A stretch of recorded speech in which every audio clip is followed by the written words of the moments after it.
आपने फरमाया बेटी मेरे पास पानी मुयस्सर नहीं, मैं वुजू करना चाहता हूं। तो वो बच्ची जो थी, वो नन्ही बच्ची जो थी, वो कहने लगी मोहम्मद बिन सुलेमान पानी तो तेरे सामने है, इससे वुजू कर ले, तेरे सामने कुआं है। आपने फरमाया लगता है बच्ची समझ नहीं आई तुझे, पानी को निकालने के लिए बर्तन की जरूरत होती है, डोल की जरूरत होती है, मेरे पास वो है नहीं। अब आगे से बच्ची ने पता है क्या जुमला कहा, मोहम्मद बिन सुलेमान इतनी जिंदगी गुजार दी, तुझे ये नहीं पता लगा कि कुएं से पानी निकाला कैसे जाता है, कुएं से डोल के बगैर पानी कैसे निकलता है। मोहम्मद बिन सुलेमान अल जज़ूली रहमतुल्लाह अलैह ने आंखें भर के देखा और फरमाने लगे बच्ची मुझे तो यही पता है कि डोल से पानी निकला करता है, तुझे पता है तो बता दे। फरमाया कि हाँ मैं तुझे बताती हूं कि पानी डोल के बगैर कैसे निकलता है। आप फरमाते हैं कि मैं बच्ची की तरफ देख रहा हूं, बच्ची ने अपने मुंह से लुआब निकाला, थूक निकाला और उस कुएं के अंदर फेंक दिया। आप फरमाते हैं कि मुझे उस पैदा करने वाले की कसम, मैं इस चीज का अंदाजा नहीं लगा सका कि वो पानी में थूक पहले गिरा था या कुएं से पानी पहले बाहर निकला। अभी ये पानी निकला ही है। आप फरमाते हैं वुजू भूल गया, पानी भूल गया, हर चीज भूल गई, मैं बच्ची की तरफ देख रहा हूं और बच्ची से कहता हूं बच्ची बता तो सही ये मकाम कहां से मिला। बच्ची ने आगे से बड़ा ही खूबसूरत फिर जवाब दिया और फरमाने लगी मोहम्मद बिन सुलेमान मैंने तो तेरा बड़ा नाम सुना है, तू तो इमाम है, वक्त का इमाम है, और तुझे ये नहीं पता कि ये कहां से अता होता है, ये कहां से मिलता है। आपने फरमाया बेटी बता तो सही। वो मोहम्मद बिन सुलेमान अल जज़ूली से कहने लगी बच्ची कि मुझे उस पैदा करने वाले की कसम, मोहम्मद बिन सुलेमान पानी इस तरीके के साथ निकला करता है बगैर डोल के कुएं से कि जब से मैंने होश संभाला है, जब से मैंने इस जुबान को चलाना सीखा है, जब से अल्लाह ने कुव्वते नातिका अता फरमाई है, तब से मैं अपने नबी पर दुरूद और सलाम जब से नबी पर दुरूद और सलाम पढ़ रही हूँ, अल्लाह ने ये शान इस थूक के अंदर, इस लुआब के अंदर अता फरमा दी है। और दोस्तों भाई ये देखिए कि अल्लाह के रसूल सल्लल्लाहु अलैहि वसल्लम पर दुरूद और सलाम पढ़ने की कितनी फजीलत है। जब भी कोई कहे आपको कि दुरूद और सलाम पढ़े तो वहां पर शर्माने की जरूरत नहीं, हिचकिचाने की जरूरत नहीं, बल्कि शौक और ज़ौक़ के साथ मिल के फिर दुरूद और सलाम पढ़ा करते हैं। एक दफा हुजूर की बारगाह में दोबारा दुरूद और सलाम पढ़े।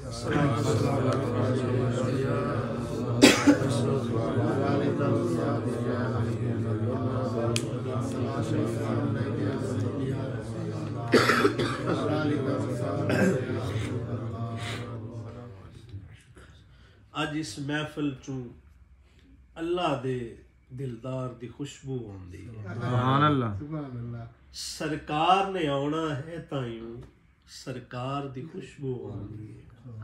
रहमत ने मारियां छल्ला ने सोहने दियां सोहनियां गल्लां ने। रहमत ने मारियां छल्ला ने सोहने दियां सोहनियां गल्लां ने।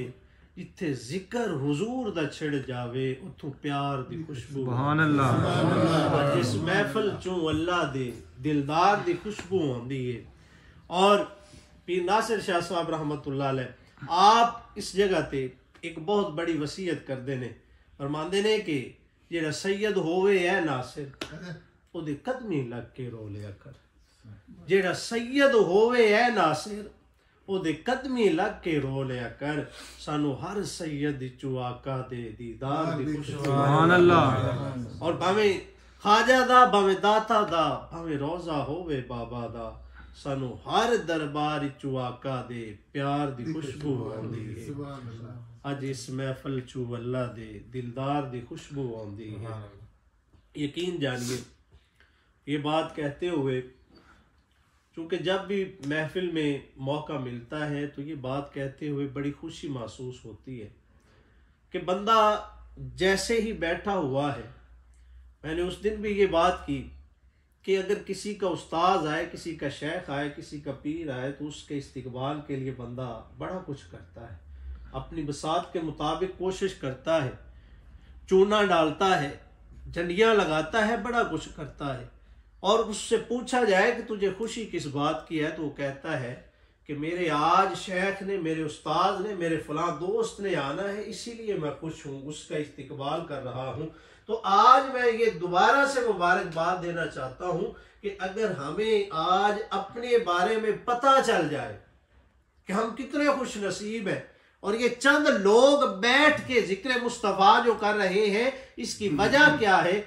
आज असल में हम मेजबान मुस्तफ़ा हैं। असल में हम बैठे हुए हैं। महफिल को सजा के बैठने का मकसद क्या है? आखिर तक बैठता है बंदा, मकसद क्या होता है? जब ठंडी हवा का झोंका चलता है ना, तो बंदा कहता है देखो कि मदीने से ये आके आ रहा है, ये देखो कि आका की गली से होता हुआ ये आकर हमें ये ठंडी हवा पहुंचा रहा है। मेरे दोस्तों भाइयों, यकीनन आज हम हुजूर अलैहिस्सलातु वस्सलाम के लिए ही बैठे हुए हैं कि हमारी उजड़ी हुई बस्तियों के अंदर वो तशरीफ ले आए, तो यकीनन उजड़ी हुई बस्तियां जो हैं, वो वीरानियां जो हैं, वो आबाद दोबारा से हो जाए। मेरे दोस्तों भाइयों, आज जो मैंने आज पढ़ी है उसके ज़िमन में चंद एक हदीसें जो है मैं आपके गोश गुजार करना चाहूँगा। आज का जो मौजू है वो मैं ये बयान करना चाहता हूँ कि अल्लाह ने मेरे नबी को क्या अता किया, अल्लाह ने मेरे नबी को क्या अता किया। अब ये टाइटल है, ये हमारा मौजू है। इसके अंदर अब देखिए कि अगर हम मुताला करते हैं तारीख का, सीरत का मुताला करते हैं, कससुल अंबिया का मुताला करते हैं, कुरान को पढ़ते हैं, तो अल्लाह खाल के कायनात के 1,24,000 कम व बेश पैगंबर और रसूल इस दुनिया पर जलवा फिराज फरमाए। ठीक है, हजरत आदम अलैहिस्सलाम से लेकर हजरत मूसा अलैहिस्सलाम तक हर नबी और रसूल को अल्लाह ने भेजा। किस लिए भेजा? ताकि मेरी तबलीग करे, वाजो नसीहत करे लोगों को। हजरत आदम अलैहिस्सलाम आए, दीन की तबलीग करते रहे, मगर दीन नामुकम्मल रहा। सालेह अलैहिस्सलाम आए, दीन की तबलीग करते रहे, मगर दीन नामुकम्मल रहा। नूह अलैहिस्सलाम आए, दीन की तबलीग करते रहे, लेकिन दीन नामुकम्मल रहा। हाँ, सारे नबी और रसूल तशरीफ लाते रहे, हर नबी और रसूल के बाद अल्लाह दूसरे नबी और रसूल को भेजता रहा, किताबें नाजिल करता रहा, लेकिन दीन को मुकम्मल नहीं किया। इसका मतलब ये था कि कभी है किसी का इंतजार, कोई है जो आने वाला है, जिसके आने से ही सारा कुछ अल्लाह रब्बुल इज्जत पूरा फरमाएगा। अब देखिए कि किताबों के बाद किताबें, ठीक है, अब 4 किताबें नाजिल हुई, 313 सहीफे नाजिल हो गए। ठीक है, लेकिन अल्लाह खाल के कायनात ने यह सिलसिला जारी रखा।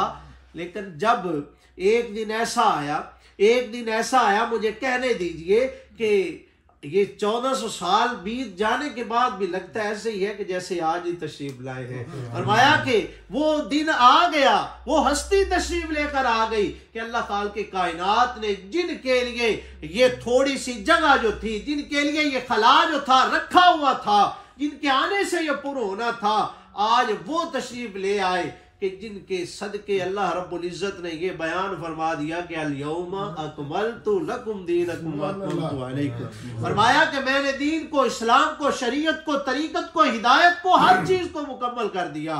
अल्लाह खाल के कायनात ने वो किताब अता फरमा दी जिसके बाद किसी किताब की जरूरत ना रही। अल्लाह ने वो दीन अता फरमा दिया जिसके बाद किसी और दीन इस्लाम की जरूरत ना रही।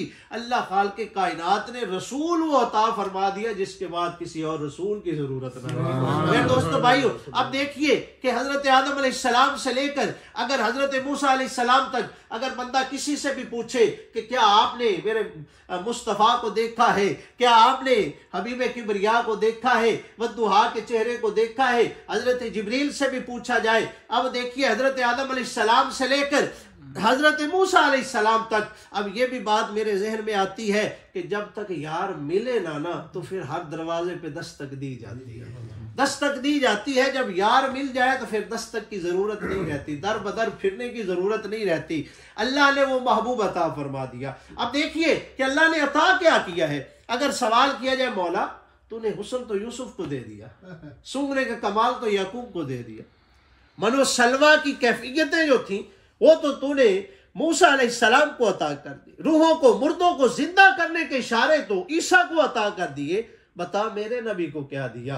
अगर मेरे मुस्तफ़ा के बारे में अल्लाह ये फरमा देता कि मैंने उसे ये चाल और ढाल अता की है, तो मेरे महबूब के रबो रुखसार की बात ना होती। अगर लबो रुखसार की बात कर देता तो मेरे महबूब के जो है वो गैसुए यार की बात ना होती। अगर गैसुए यार की बात कर दी जाती तो फिर हामीम के कुंडलों की बात ना होती, फिर वद्दुहा के चेहरे की बात ना होती, फिर वह मा रमैता इज़ रमैता वलाकिन अल्लाह रमा की शान की बात ना होती, यदुल्लाह के गोरे गोरे हाथों की बात ना होती। मौला बता तो सही, फिर तूने अपने इस सोने महबूब को क्या अता फरमाया। एक ही जुमले के अंदर, एक ही आयत के अंदर अल्लाह ने बता दिया कि अगर तुम देखना चाहते हो, पूछना चाहते हो कि मैंने अपने यार को क्या दिया है, इन्ना तईना कल कौसर, जो कुछ बनाया मैंने अपने यार के दामन में अता कर दिया। मैंने सारा कुछ अपने यार को अता कर दिया, यार के दामन में अता कर दिया। अब देखिए कि हजरत, अब यहाँ पर जामिया सहीह बुखारी, बुखारी की हदीस पाक अर्ज करना चाहता हूँ।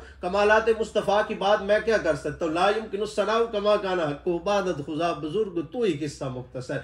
बस यही बात है कि अल्लाह के महबूब की शान को अगर सारी जिंदगी भी करते रहे तो ये किसी के बस की बात नहीं है। ऑक्सफोर्ड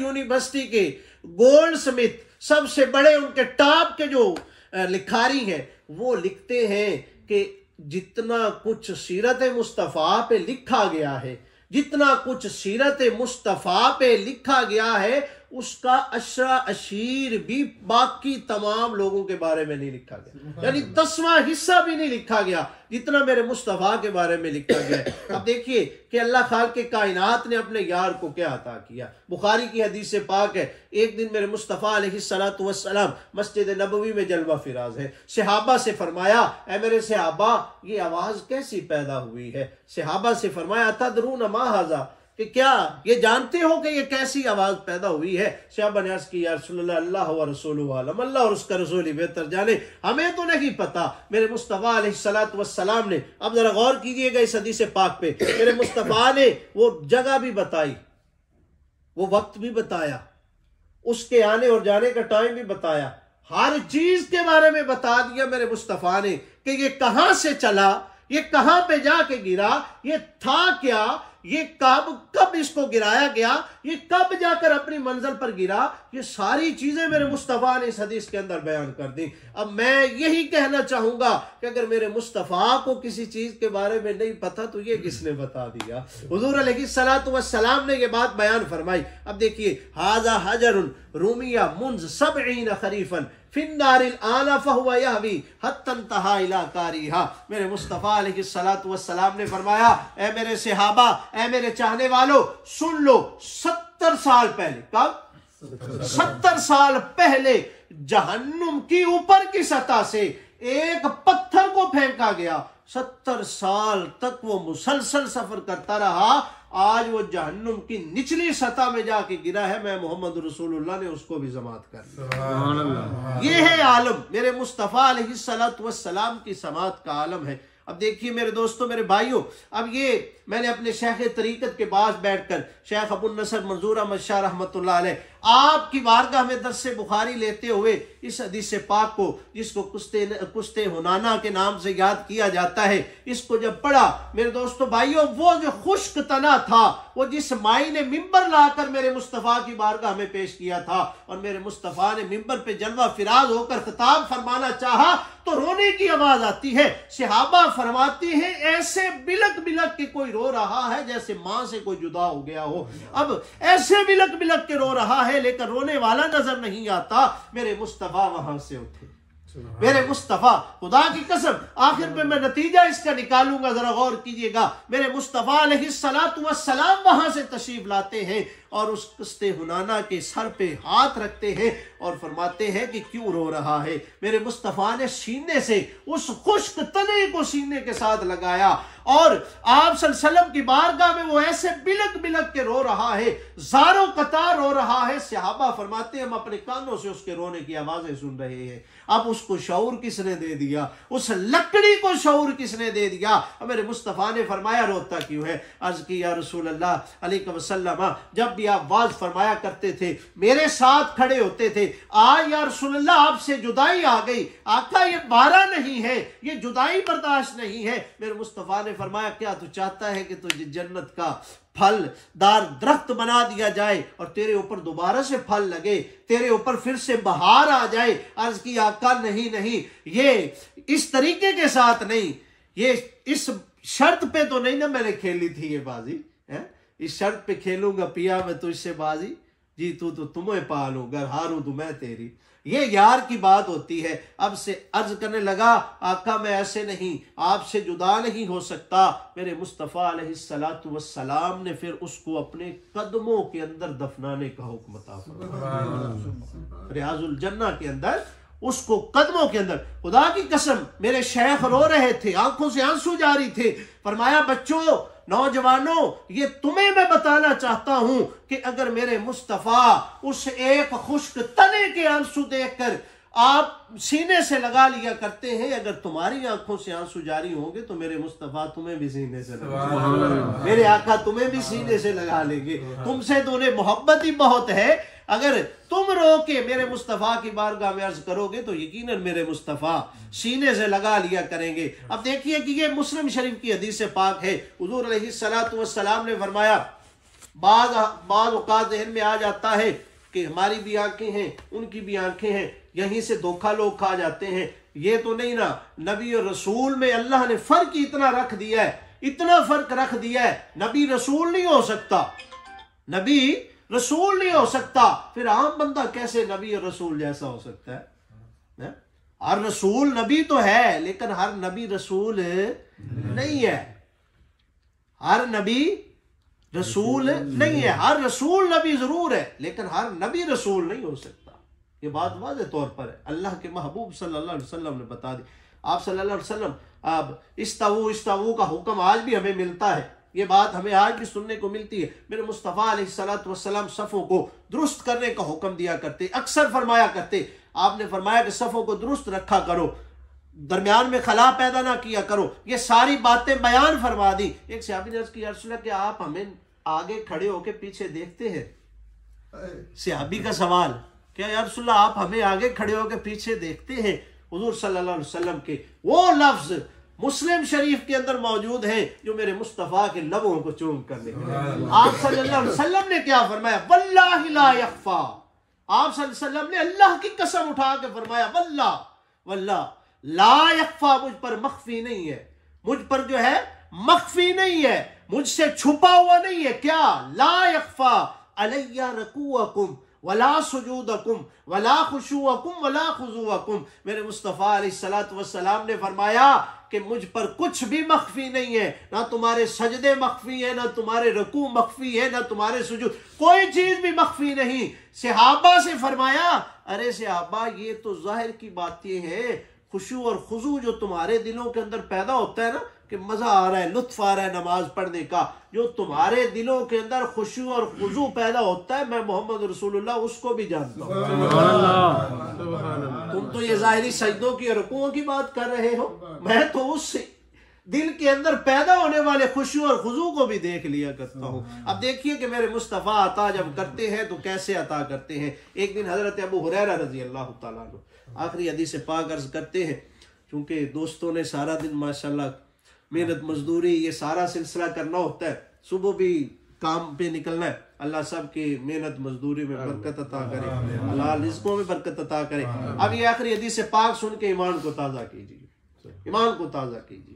अब जो अता करने वाली ज़ात है वो अल्लाह अता करता है, लेकिन अल्लाह ने आगे तकसीम करने वाला किसे बनाया? वल्लाहु युती अना कासिमुन। अल्लाह के महबूब फरमाते हैं अल्लाह अता करता है, तकसीम कौन करता है? हुजूर ने फरमाया मैं तकसीम करने वाला हूं, अल्लाह ने मुझे कासिम बना के भेज दिया। अता उसने करना है, देना मैंने है। अब जिसको जितना चाहे, जब चाहे, जितना चाहे, जिस वक्त चाहे, बुला के चाहे, घर आके चाहे, जब जैसे चाहे वो अता कर सकते हैं। हजरत अबू हुरैरा अर्ज करते हैं, या रसूलल्लाह भूख लगी है। क्या हुआ? भूख लगी है। मेरे मुस्तफ़ा अलैहिस्सलातु वस्सलाम ने चंद खजूरें अता फरमाई, चंद खजूरें अता फरमाई। एक मुट्ठी के अंदर कितनी आ जाएंगी? 10, 15, 20 खजूरें, इतनी होगी ना, इससे ज्यादा तो नहीं हो सकती।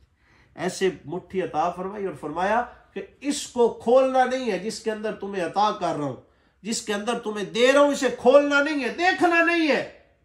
या रसूलल्लाह फिर क्या करूं? फरमाया अबू हुरैरा तू खुद भी खा, बच्चियां भी खिला, मदीने दे विच वंडदा भी सी। सुभान अल्लाह।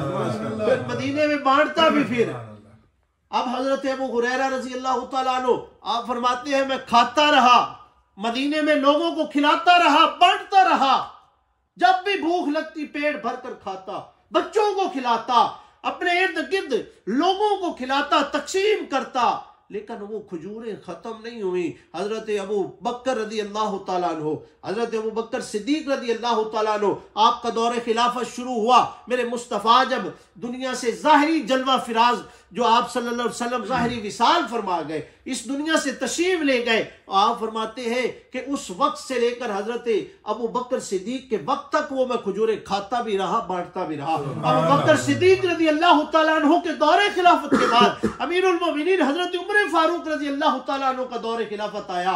वो दौरे खिलाफत के अंदर भी वो मैं खजूरें खाता भी रहा, बांटता भी रहा। अब आया दौरे उस्मान गनी रज़ी अल्लाह तआला अन्हु, आप फरमाते हैं कि उनके दौर के अंदर भी 12.5 साल के अरसा के अंदर मैं वो खजूरें खाता भी रहा, बांटता भी रहा। वो खजूरें खाता भी रहा, बांटता भी रहा। ना उनको घुन लगा, ना उनके अंदर फरनैल रखने की जरूरत पड़ी, ना वो खराब हुई, ना वो लगी, ना ही वो खत्म हुई। अब मेरे मुस्तफ़ा ने जो फरमाया था कि तुझे और जरूरत ही नहीं पड़ेगी। अब हजरत उस्मान गनी रज़ी अल्लाह तआला अन्हु का जब विसाल का वक्त आया, शहादत का वक्त करीब आ गया, तो आप फरमाते हैं लोगों उस्मान का तुम्हें एक दुख है, मुझे 2 दुख है, मुझे दोहरा दुख है, मुझे दोहरा दुख है। हजरत उस्मान गनी रज़ी अल्लाह तआला अन्हु के शहीद हो जाने का भी दुख है, और जब वहां पर लोग जमा हुए थे, इकट्ठे हुए थे, वो जो थैली थी मुझे पता ही नहीं चला कहां पर गिर गई, मुझे उस थैली का भी दुख है। फिर दोस्तों भाई अब देखिए हजरत अबू बकर सिद्दीक का दौरे खिलाफत, हजरत उमर फारूक रज़ी अल्लाह तआला अन्हु का दौरे खिलाफत, हजरत उस्मान गनी रज़ी अल्लाह तआला अन्हु का दौरे खिलाफत, ये 3 हुजूर के जो खुलफा हैं, अमीरुल मोमिनीन जो हैं, उनके 3 के दौरे खिलाफत गुजर गए, लेकिन वो चंद खजूरें ना खत्म हुई, ना लगी, और ना ही उनको गुण लगा। ये अता है, चूंकि इन्ना अतईना कर दो, तो महबूब मैंने तेरे दामन में अता कर दिया, अब जिसको चाहो, जितना चाहो, जिस कदर चाहो अता कर दो। अगर बिलाल हबशा से आ जाए उसे दे देना, अगर सुहेब रूम से आ जाए उसे भी अता कर देना, जो जहां से आए उसे दे देना, लेकिन जो पास बैठ के भी ना लेना चाहे, ये फैज वैसे नहीं है, खाली नहीं है कि ये फैज जो है ऐसे ही बांट दिया जाए। मेरे दोस्तों भाइयों, आखिर में जो मैं पैगाम सिर्फ देना चाहता हूं, हजरत अकरमा रज़ी अल्लाह तआला अन्हु, अकरमा बिन अबू जहल का बेटा अकरमा था। पहले मुसलमान नहीं थे, लेकिन जब फतह मक्का हुआ, ये जो पैगाम है इसको दिल की तख्तियों पे लिख लें। फतह मक्का जब हो गया, मेरे मुस्तफ़ा फातेह बनकर लौटे, जहां से निकाला गया था, वो शेब अबी तालिब के 3 साल भी देखिए, वो सारे के सारे जो दुख दर्द थे, आलाम थे, वो सारे के सारे याद है। मेरे मुस्तफ़ा वहां से मक्का से जब निकाले गए, अब आज फातेह मक्का बनकर लौटे, ला तस्रीब अलैकुमुल यौम का ऐलान भी फरमा दिया। अब अकरमा ने क्या किया, वहां से भागा, भाग के दरिया के किनारे पे चला गया कि मैं दूसरे मुल्क में चला जाता हूं, यहां पर तो अब मुझे कत्ल कर दिया जाएगा, मुझे मार दिया जाएगा। उसकी बीवी दौड़ती हुई मेरे मुस्तफ़ा की बारगाह में आई। बीवी ने आकर अर्ज की कि आका अकरमा आपसे डर के भाग गया है, या रसूलल्लाह मेरा वो सरताज है, उसके बगैर मेरा क्या बनेगा, मेहरबानी कीजिए। मेरे मुस्तफ़ा ने फरमाया जा तुझे भी माफ किया, तेरे शौहर को भी माफ किया, जा उसे बुला ले। अकरमा अब बीवी दौड़ती हुई गई, शौहर को पैगाम दिया कि हुजूर ने माफ कर दिया। कहा है हमने इतने जुल्म किए, इतने सितम किए, माफ कर दिया?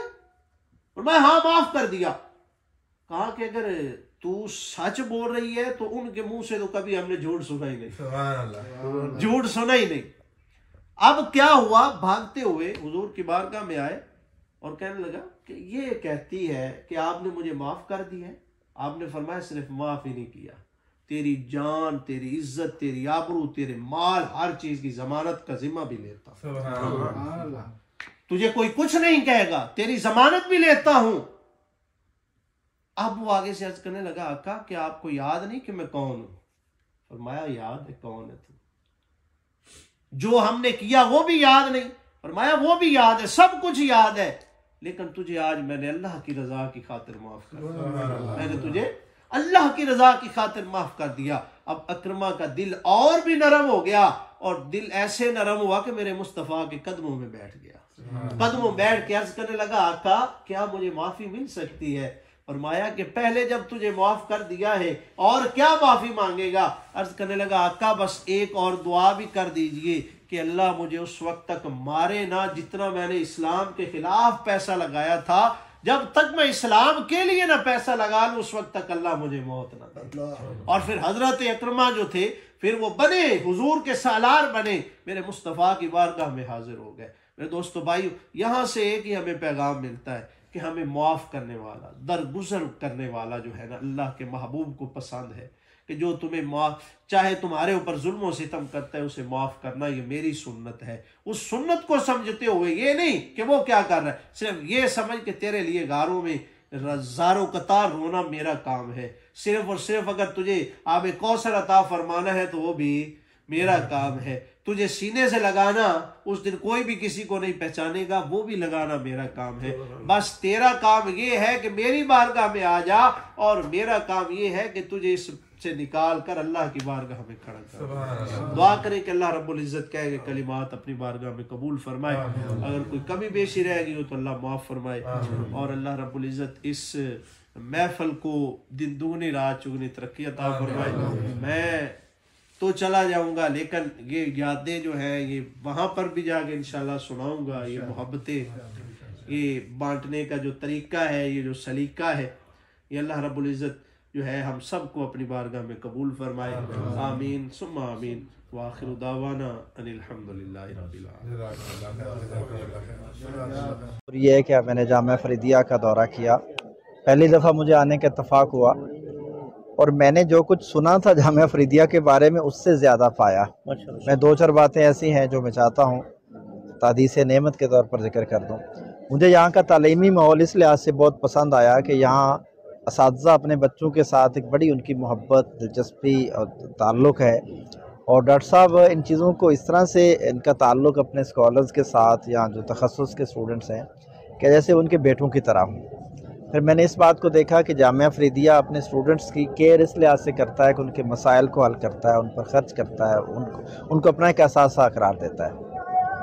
मुझे डॉक्टर साहब की ये भी एक और इनके इदारे की बात बहुत अच्छी लगी कि ये सिर्फ मुसलमानों के साथ ही काम नहीं करते, बल्कि नॉन मुस्लिम कम्युनिटी के साथ इनका एक फ्रीक्वेंटली आना जाना है। वो यहाँ पर आते हैं, ये उनके पास जाते हैं, और इस लिहाज से आपस में बातचीत, मुकालमा, डायलॉग, जो कि आज की ज़रूरत भी है, तो ये देखा। मैंने एक बात और बड़ी अहम जो मुख्तलिफ मुझे दौरान सेशन बताई गई स्टूडेंट्स ने, इनके स्टूडेंट्स का जो अप्रोच है नॉन मुस्लिम कम्युनिटीज़ के लिहाज से बड़ी इम्पॉर्टेंट, बड़ी हम्बल है कि हमारे साथ वो एज ए शहरी रह रहे हैं, तो हमें उनके मामलात का, उनके मसाइल का ख्याल करना चाहिए। और इस हवाले से जामिया फरीदिया जो किरदार अदा कर सकता है उनका भी हम इसके लिए हाज़िर हैं। मुझे ये भी बात बहुत अच्छी और अहम लगी कि डॉक्टर साहब ऐसे मसाइल जो बाज़ दफ़ा हमारे यहाँ गलतफ़हमी के हवाले से होते हैं, तो डॉक्टर साहब के इदारे में लोग आते हैं तो उनकी सुलह करवाते हैं, उनको समझाते हैं और सही बात को सामने रखते हैं, और ये एक बड़ी खिदमत है। मुझे इस लिहाज से एक बात ये भी बहुत अच्छी लगी यहाँ पर मैं आया कि इदारे में अल्हम्दुलिल्लाह निज़ाम बहुत अच्छा है। और आखिरी बात जो मैं और तहदीस नेमत के तौर पर कहना चाहूँगा, मुझे बहुत सारे इदारों में जाने का मौका मिलता है, मुस्लिम भी नॉन मुस्लिम भी, तो कहीं पर लोग मौका देते हैं, कहीं पर नहीं देते हैं, कहीं पर खुले दिल से देते हैं, कहीं पर तंग दिल से। तो मैंने जस्ट डॉक्टर साहब को एक मैसेज किया है, तो अल्हम्दुलिल्लाह वो सारे मामलात उन्होंने इतनी जल्दी कर दिए, और इस हवाले से मुझे ख़ुद उन्होंने रब्ता किया, कॉल की, अपने टीचर्स की ड्यूटी लगाई, और यहाँ पर मैं आया तो मुझे ऐसे लगा जैसे मैं अपने इदारे में हूँ। तो ये अल्लाह ताला की नेमतें हैं, और जामिया फरीदिया इस लिहाज से मैं समझता हूँ कि अल्लाह की बहुत बड़ी नेमत है अहले इलाका के लिए, मुल्क के लिए। मेरी दुआ है अल्लाह ताला इससे मज़ीद काम ले, और डॉक्टर साहब से मज़ीद काम ले, और इनका साया शफ़क़त मुसलमानों पर, साहिवाल पर, जामिया फरीदिया पर तादेर कायम रहे।